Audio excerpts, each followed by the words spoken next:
অবশ্য আমি যে আসসালামু আলাইকুম বন্ধুরা, আমি যদি থাকতাম এতটা টেনশন লাগতো না, কিন্তু যেহেতু আমি অনেক ছুটিতে আমি দেশও যাবো, ইয়ার লেগে মানে বেশি চিন্তা লাগে। দিয়ে দিলাম 2.5 চামচ হলুদের গুঁড়া,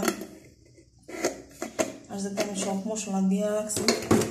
ঠিক আছে, এখন দিয়ে দিব একটু মরিচের গুঁড়া। এই মরিচে যাতে আমি কাঁচা মরিচ দিছি, তারপরে দিয়ে দিলাম। ঠিক আছে, তেল আমি এখানে দিয়ে আনছি। কোয়ানো যদি তেল আবার অল্প খায়, ইয়ার লাগে তেলটা আবার একটু স্বাদ মতন দিয়ে দিই। ঠিক আছে, তারপর আবার আস্তা মশলা আছে, এই মশলা কটা লুয়ে করি। ঠিক আছে, এই তো গোসার তো আবার আল্লাহ যদি হাইতে বাঁচায় বাঁচি, আবার আইলে কিবা দেশ গেলে ইয়ার পরে। ঠিক আছে, ইয়ার আগে আর কোনো ই নেই, যদি আল্লাহ রিসি করা আবার খাওয়া। ঠিক আছে, আমি তো মানে পাগলের মতন হয়ে গেছি। কি রে বেডিয়া বলে।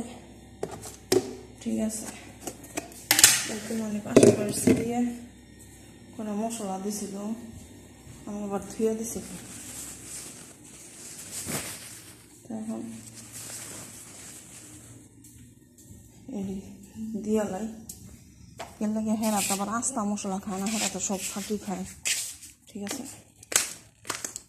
আমরা বাঙালিরা তেলে জালে না হইলে আমরা তো খাইতে পারি না। ঠিক আছে, এইসে হাঁসটা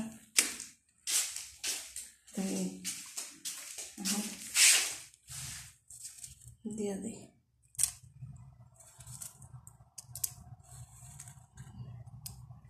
মানে হেরা মানে এই গোটা মশলা খায় না। ঠিক আছে, মানে এলাচ দারচিনি লং হেরা বাড়ি।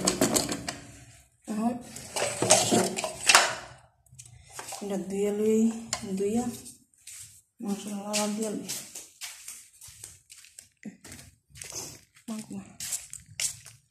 কাপড় তো আল্লাহ 30 দিন আছে। ঠিক আছে, কাপড় লাগে আর কমন লাগতো না। আল্লাহ করে এই ঈদের মাসটা যেন শেষ হয় না কেন। ঠিক আছে, ঈদের মাসটা যেমন শেষ হয় না। এই বসগুলাম আমি 5টা বাজে কোথাও তুলি হয়ে সময়টা বয়াছিস, এই বার করছি, তারপরও হয় না।